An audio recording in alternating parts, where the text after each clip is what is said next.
Antarctica, the world's greatest freezer, is melting. Trillions of gallons are draining into the oceans. Sea levels are rising. It's happened before, and it's happening again right now. It's not a question of will sea level rise a large amount. It's only a question of how fast that will occur. How will humans fight back before our cities are inundated? Holding off the sea would be the major employer of the world by 2100. Massive levees to defend our coastlines. Floating towns and cities. Vast dams connecting continents. It's our greatest challenge yet, Earth underwater.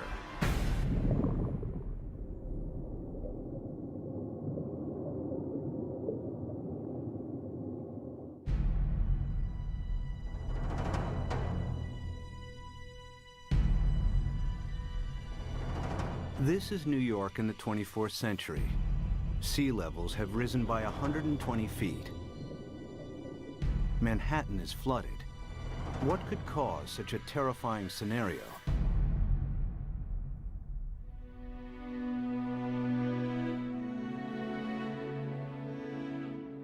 The answer lies here, in Antarctica, where vast amounts of frozen water are locked up in ice.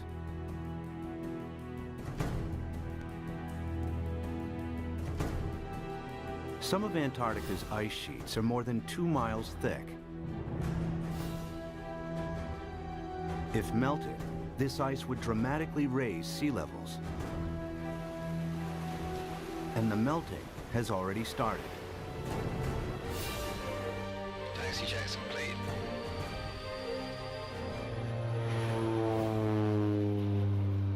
Scientists want to know how much frozen water the continent actually holds, and how much global sea levels will rise if it all melted.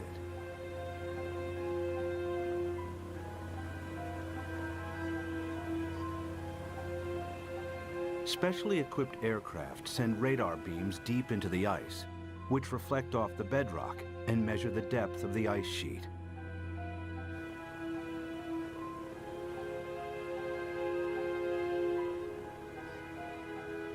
After hundreds of flights, they calculate that Antarctica contains over 90% of the world's ice. Together with Greenland, it's enough to raise global sea levels by an astonishing 230 feet. This is what North America would look like if all of the planet's ice melted. Europe would also shrink. London's Tower Bridge would become a solemn monument in the sea. Berlin would be flooded, as would Paris. But how likely is such a scenario? Is sea level rise reality or myth?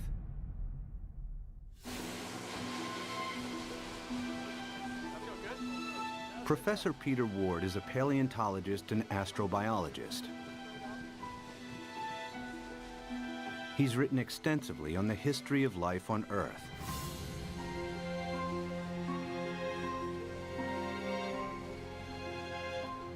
Today, Ward wants to know what would happen to our planet if sea levels rise foot by foot. Somebody give me a zip here. The journey begins in the Florida Keys, a chain of islands south of Miami.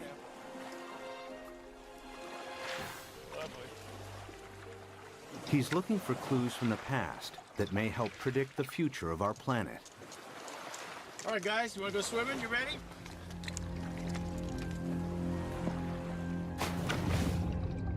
Just a few feet below sea level are banks of coral that have been at this location for over 4,000 years.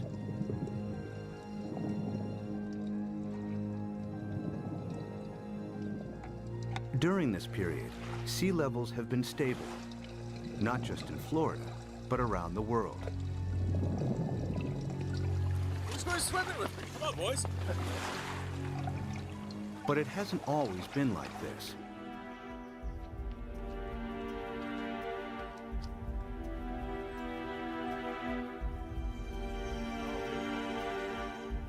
A few hundred yards from shore, Peter visits an abandoned quarry that reveals startling evidence from the past. Oh yeah, beauty. Nice. Look at this dude. Sitting right in growth position, grew straight up. Very nice. I came here at a very young 23 years of age. Our professor brought us to this quarry and said, this is a perfect reef, and it is. Look at this big coral sitting right in place. This is how corals grow straight up. And not very far offshore from us, we have these same corals living in place. And these things have to live in at least 10 feet of water. So we're sitting here. There's not been any volcanism. Nothing has lifted Florida up. How could you get this coral this high up in the air now, unless you had sea level, at least another 10 feet above this? It was the first indication to me that sea level, which I knew had gone down and come up, but I had never thought that it could be higher than it is now. If history repeats itself, our coastal cities would be inundated. Sea level rise is not a myth. It could happen again, just as it's happened before.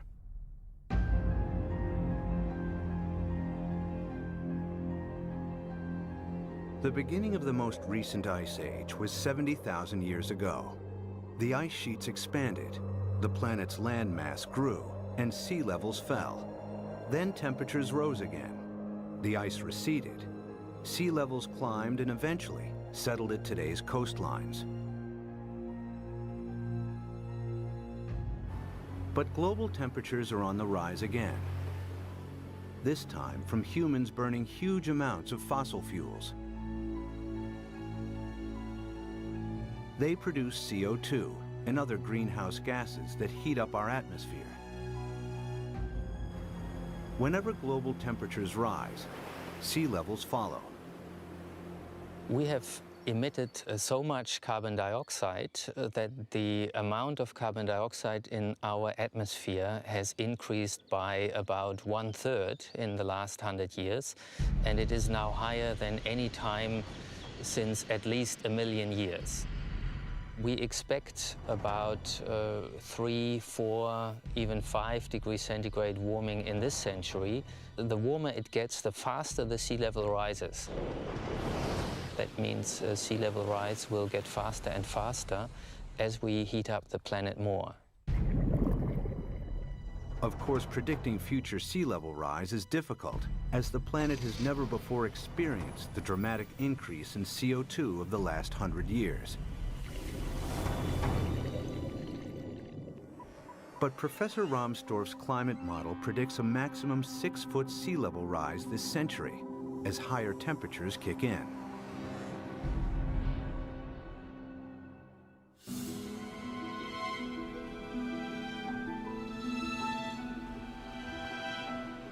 One city that would face inundation this century is Miami, Florida.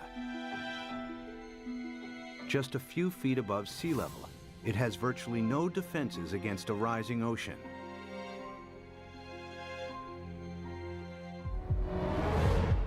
After 1 foot of sea level rise, these beaches would be regularly flooded at high tide. After 2 feet, many roads would be submerged. After 3 feet, if a hurricane strikes, the surging water would overcome sea defenses and cause flooding deep inland. Much of the region's coastal real estate would be ruined. We are looking at millions and millions and millions of dollars of real estate here. And we can assume that every one of these things is $500,000 to $1 million. We've got 100 here, we've got $1 billion in a very short area through here. So our $1 billion of houses, we get 1 meter, 3 feet of sea level rise, and every single one of these houses is useless. Who's going to buy them? What happens to this $1 billion of real estate by the time we get 3 feet? I mean, it's gone. It's useless. It's just, you scrape it off with bulldozers, and you just leave it here. That's what will happen. It'll just be left here. And it's not just residential properties that will be affected. Think of all the wharves and all the places where ships offload and unload all the goods and services. And if sea level rises even 3, 4, 5 feet, every single one of those ports has to be replaced. The cruise ship lines, there are billions of dollars of infrastructure that even a small sea level rise takes out. You got to rebuild it all over again. After 4 feet of sea level rise, electricity supplies would be affected as coastal power plants are flooded. After 5 feet, some of Florida's freshwater resources would be contaminated with seawater, and the Everglades National Park becomes a vast bay. After 6 feet, millions of Floridians would have to evacuate the state. So what's going to happen to Florida? By 2100, we'll be at least 4 to 6 feet higher. So this tide, which is not a high tide, will be about here, up to here. There's no way that we can keep the sea back as it rises. Miami-Dade County will be severely diminished.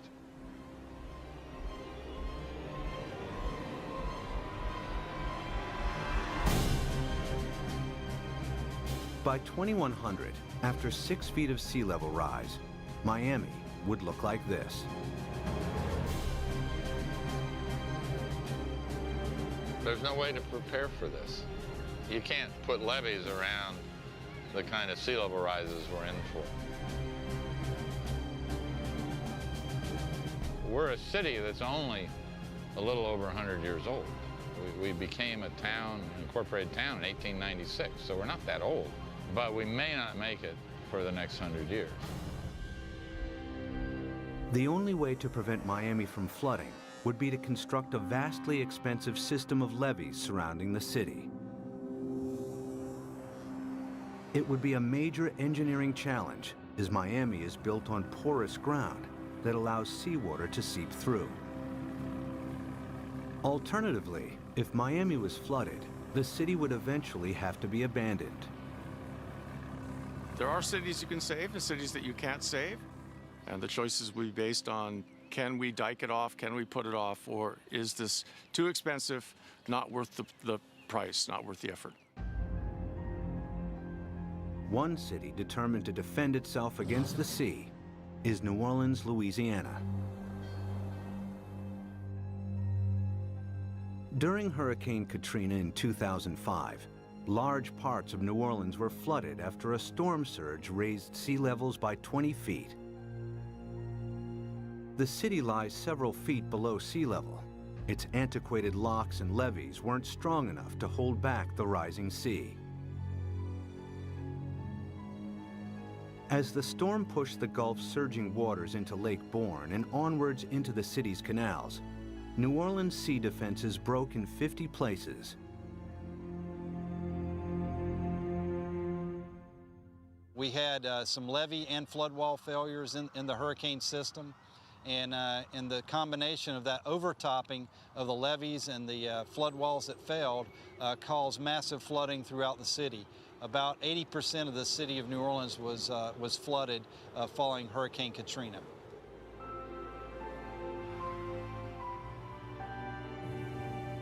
It took weeks before the floodwaters were pumped out and residents were able to return. Among them were Victory Wallace Taylor and her son Peter, who returned home to a badly damaged house. The flood was very bad. They wouldn't let us come and see about our house. It damaged my heart a little bit because I'm afraid for the flood. Like if a flood come in again, I don't know what to do because I think I might panic this time.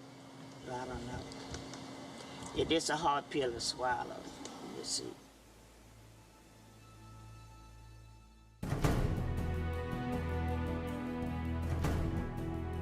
To prevent New Orleans from flooding again, the U.S. government is investing billions of dollars in the city's sea defenses.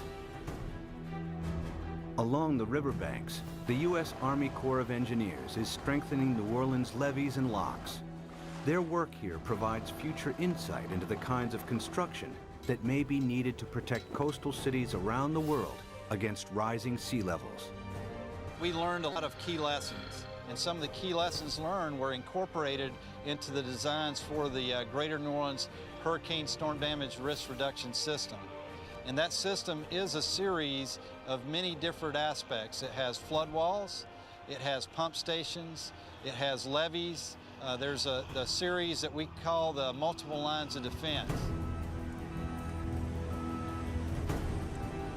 New Orleans defense takes a unique approach against the rising water by confronting the enemy itself.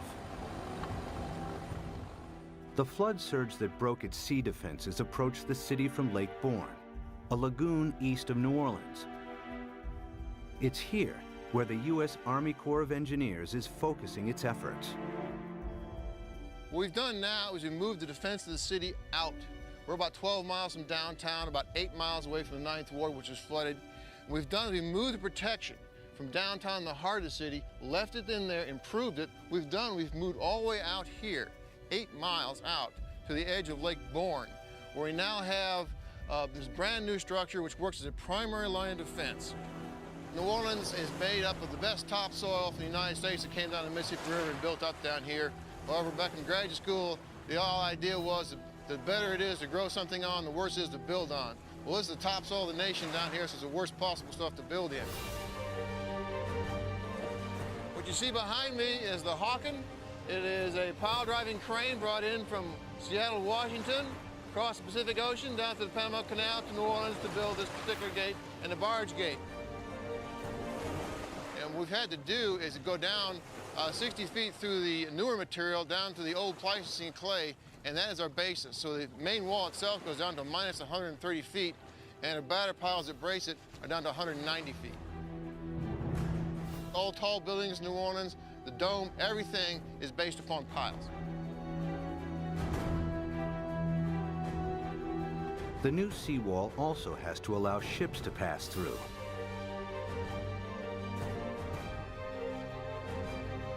Dry cofferdams are put in place to construct barge and sector gates. The concrete is poured, the dams are flooded, and the gates can be completed.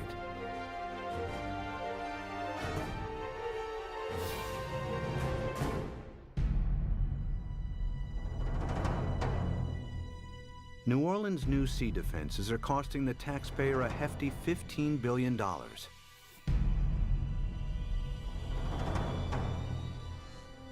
But their design only accounts for storm surges that build from sea levels today.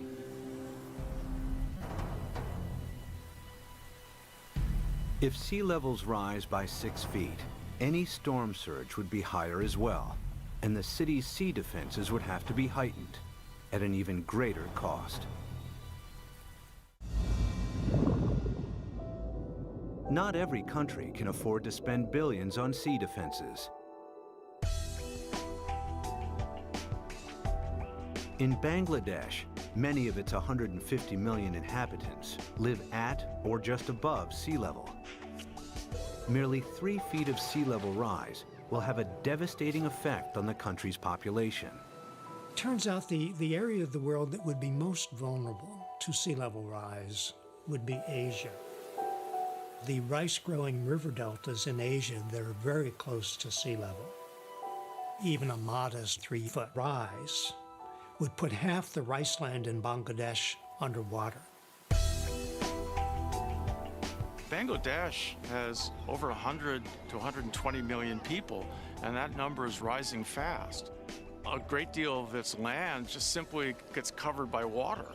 And again, once you have salt water coming up, it's not just the land that's covered, it's the intrusion of salt. Even a 3-foot sea level rise wipes out half its rice crop.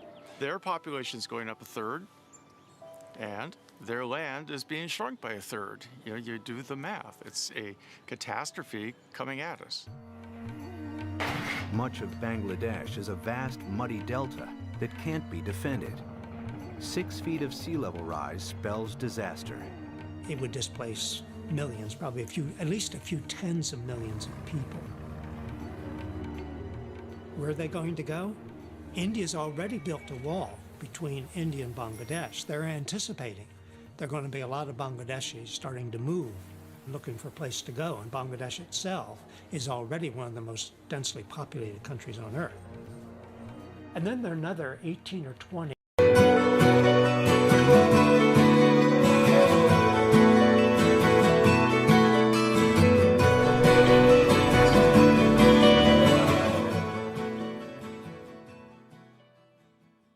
rice-growing river deltas in Asia, the Irrawaddy in Burma, the Pearl River Delta in China, and so forth, that would be affected in varying degrees by the rise in sea level. By the end of the century, cities and coastlines around the world will be under siege from the rising tides. Everywhere, people will be building levees and sea defenses to fight back.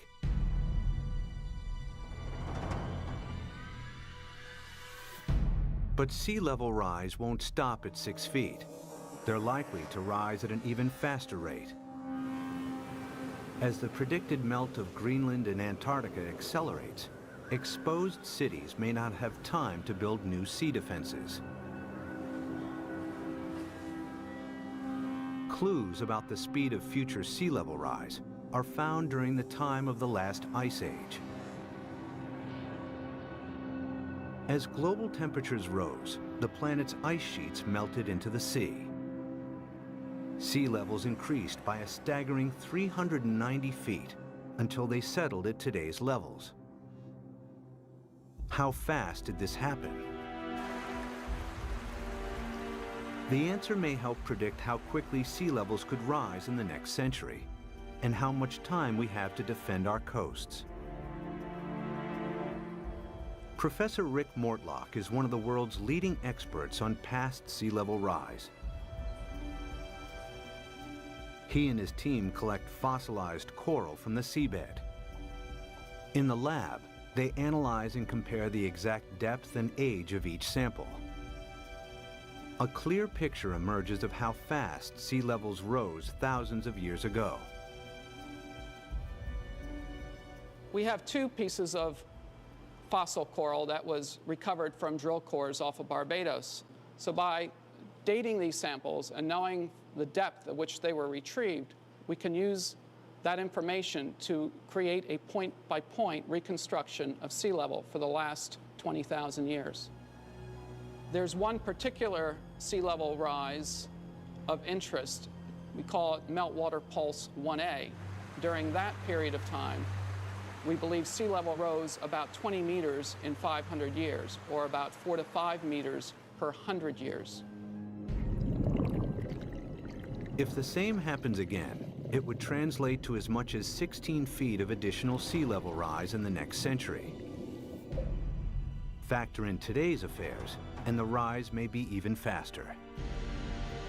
If we don't get emissions under control, the rate of sea level rise will keep accelerating.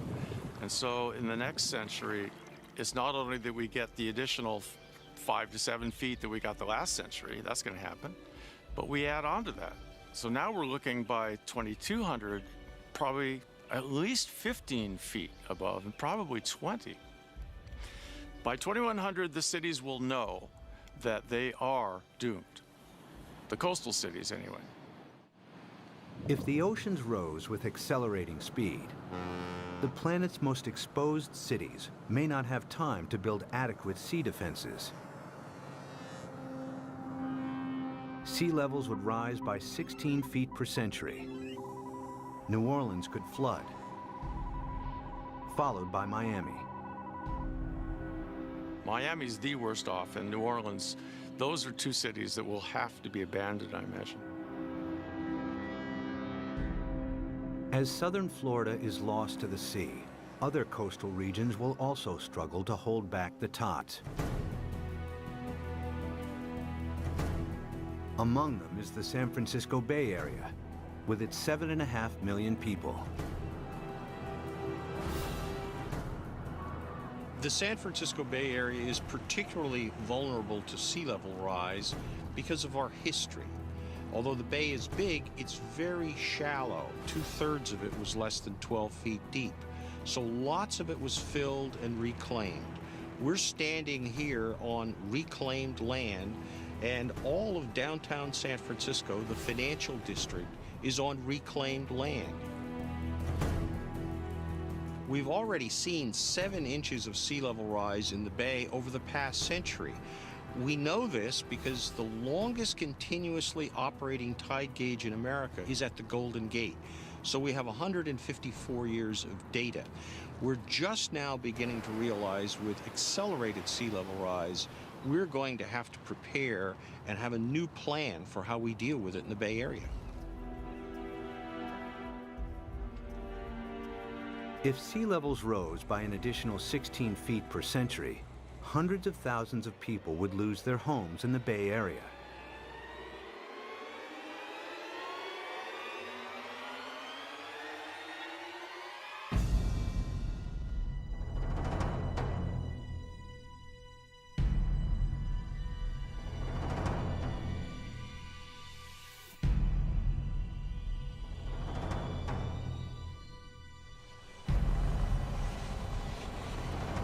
To protect San Francisco Bay, levees would have to be built on a massive scale. The silver lining is the engineering will create so many jobs. Holding off the sea will be the major employer of the world by 2100, I think. This is going to be worldwide. We're going to have a damn revolution. The bay's entire coastline would have to be defended with levees in order to protect it.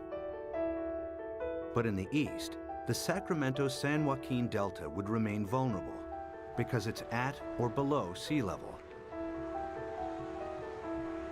The Delta has some of America's most fertile farmland. The most important part is food. It's unbelievable the proportion of human food that comes from land that is at sea level, not necessarily right next to the sea, but at an elevation that will be impacted by sea level rising. Sea level rises a little, all those fields next to it, even if they're not covered by the sea, are rendered useless for human crops by the sea.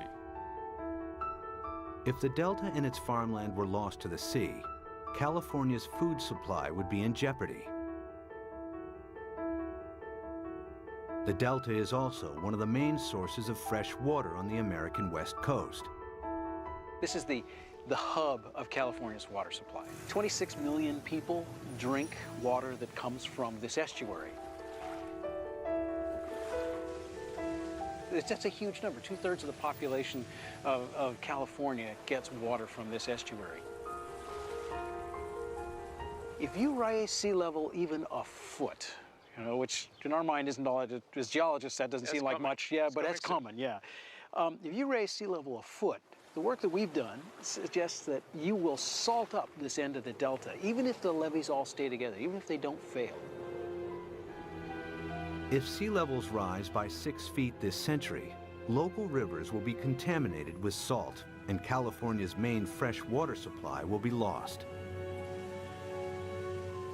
In the next century, after an additional 16 feet, the entire delta will be claimed by the sea.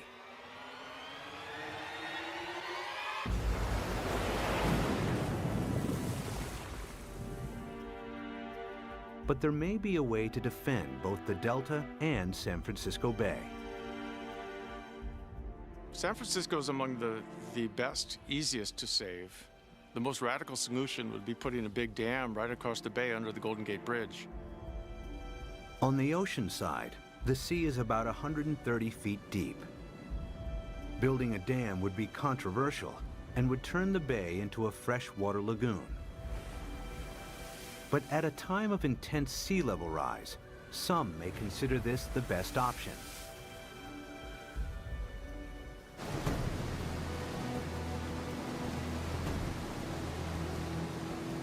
Using cutting-edge technology, huge dredgers could pick up sand from the seabed nearby and deposit it as the dam's foundation.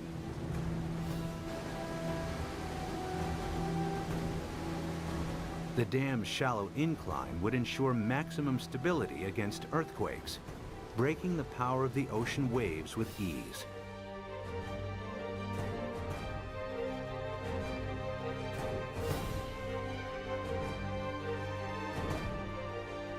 Vast pipes and pumps would be installed to keep the bay's river water flowing out to sea.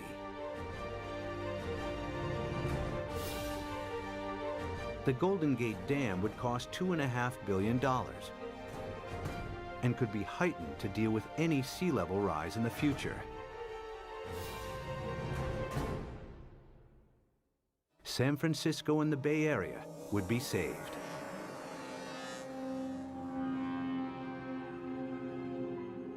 One region that may benefit from the U.S.'s sea defenses is the Mediterranean. It's flanked by countries both rich and poor that have thousands of years of history. The Mediterranean has a unique feature, a narrowing at its mouth.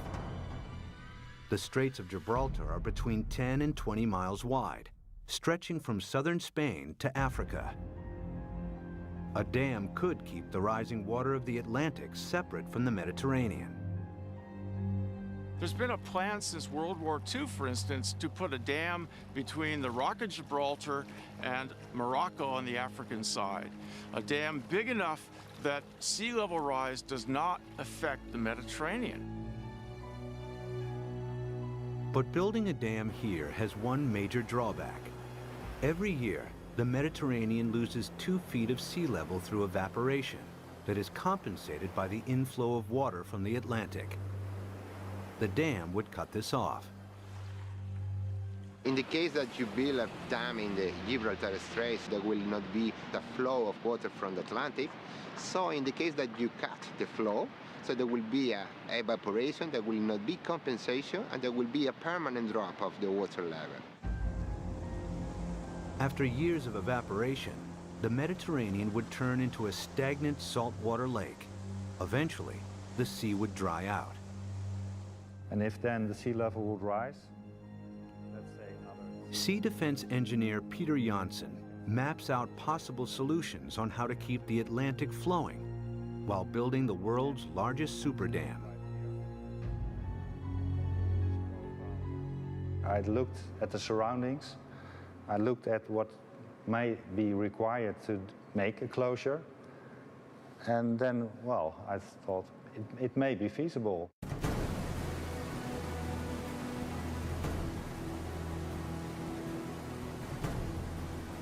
One of Janssen's solutions is to use the same building techniques applied to the Golden Gates.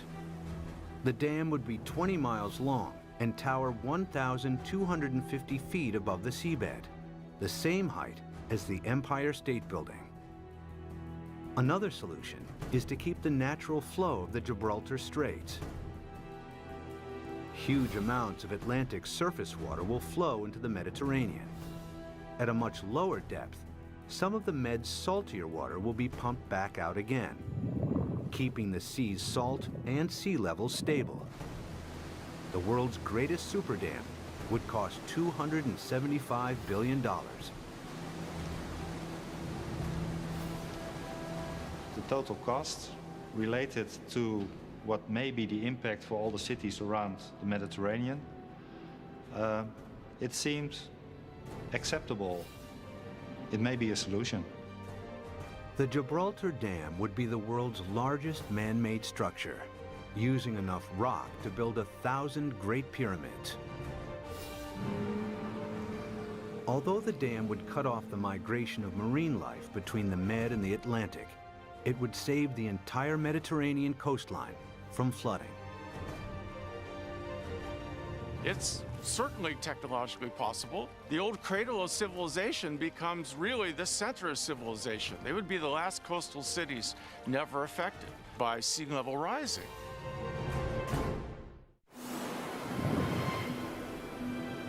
By the end of the next century, sea levels could rise by nearly 22 feet. Some cities may be saved through the construction of super dams. Others that can't be defended are lost to the sea.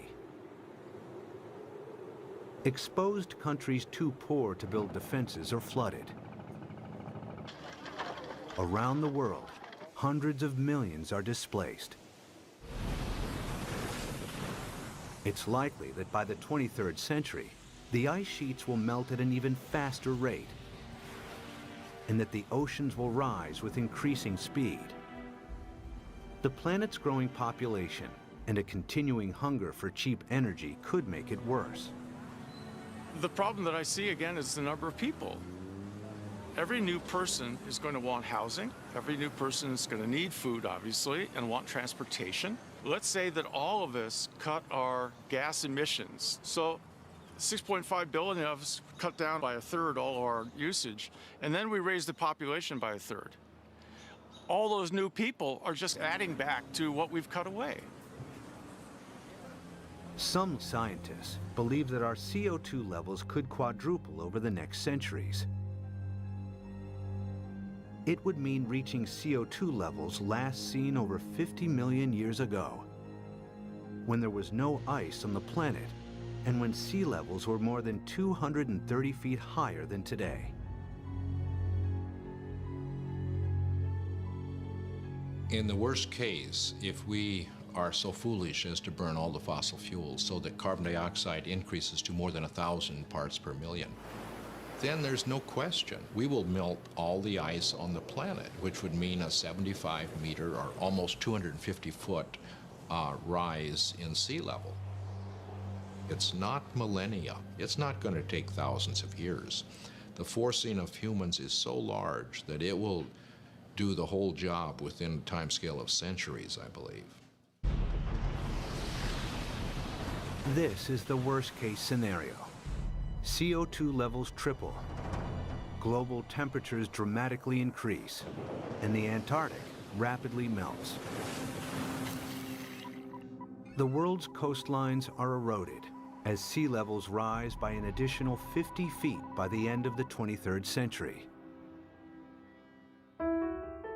One rich city that would struggle to defend itself is London, Western Europe's largest metropolis. Its main river, the Thames, is tidal, and water levels vary by up to 22 feet. The Thames barrier defends the city against storm surges from the sea. If a tide is unusually high, the barrier closes its gates, and inner London is protected. If sea levels rise by 6 feet, the barrier would have to be replaced by a huge seawall upstream. But if they rise by 50 feet per century, there may not be enough time to build adequate sea defenses. It would be a disastrous situation. It would mean you simply can't inhabit the coastal areas because you will have a continually changing sea level. So we really do not want to go down that path.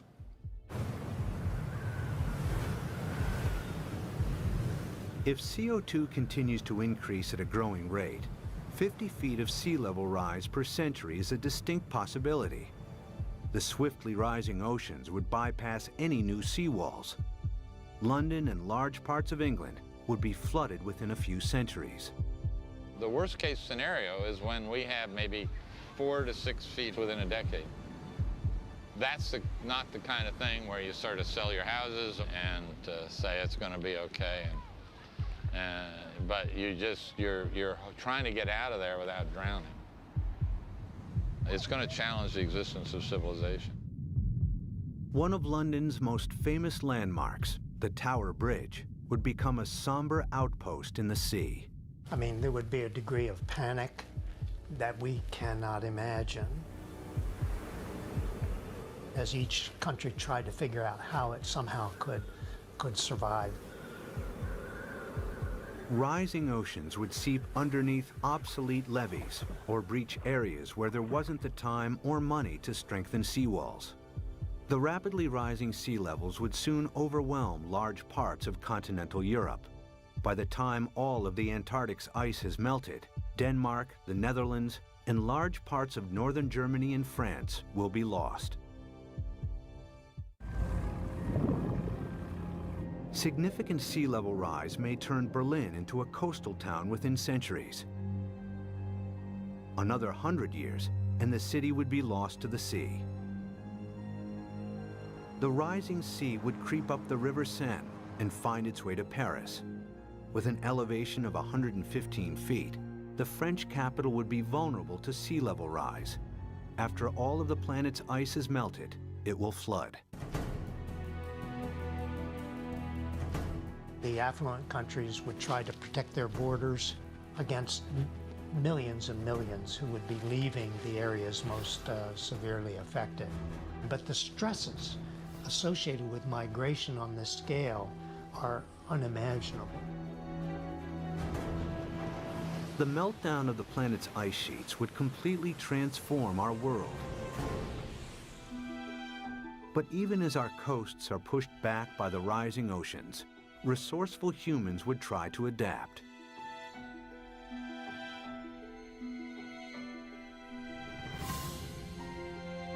There are already plans to rescue New York.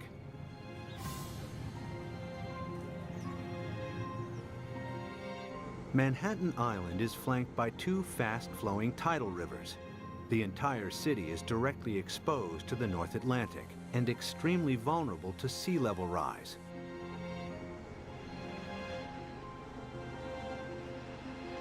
Professor Malcolm Bowman is an oceanographer and expert on the effects of sea level rise in New York.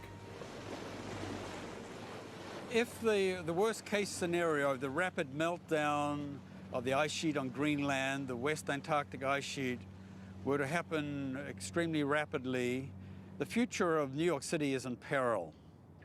So the city has two options. One, either build massive defenses, or two, start evacuating the city and its population to higher ground. The flooding of New York's underground installations would only be the first in a series of catastrophic events. After the first 6 feet of sea level rise, parts of lower Manhattan would be submerged. If sea levels rise by 50 feet, the water would move into Times Square. Behind me is the Manhattan Bridge, with sea levels rising 250 feet. That bridge would have seawater lapping around the roadway. The New York City as we know it would not exist. But there is a way that New York might adapt even to extreme sea level rise. The idea is to build on water. Here in the Netherlands are several communities of floating houses. Koen Olthaus is a visionary architect who believes these houses are the beginning of a new trend in design and construction. So what you will see is that people go and design floating apartment buildings and really floating structures like 200 by 200 meters with roads on top of it and with cars on top of it and houses. Such floating cities could be built with a new lightweight material that's like a concrete sponge. The beauty about floating cities is that you don't have to protect them from nature. They just go on with nature, they live with nature. And they will just go up and down with the water. Olthaus has designed a seawall to protect Manhattan, with floating districts attached to it. New York, we're going to build a new Wall Street around it, around Manhattan. So we can redesign the city around it, or even having floating leisure around it, floating agriculture. A floating New York is still in the concept stage. But one day, this may be the solution for hundreds of coastal cities facing inundation. The best silver lining of the whole thing to me is that it will require a united world. A world war against sea level will have to bring all of the squabbling governments to act together. The sea doesn't care what your national boundary is. It's an equal opportunity flooder. We will have to, as a planet, come at this in a united fashion. Whether it's the construction of massive seawalls or super dams, sea level rise will happen. The question is not if, but how fast and how much our oceans will rise. Much will depend on our own CO2 emissions. humans will need all their ingenuity to meet the world's greatest challenge yet.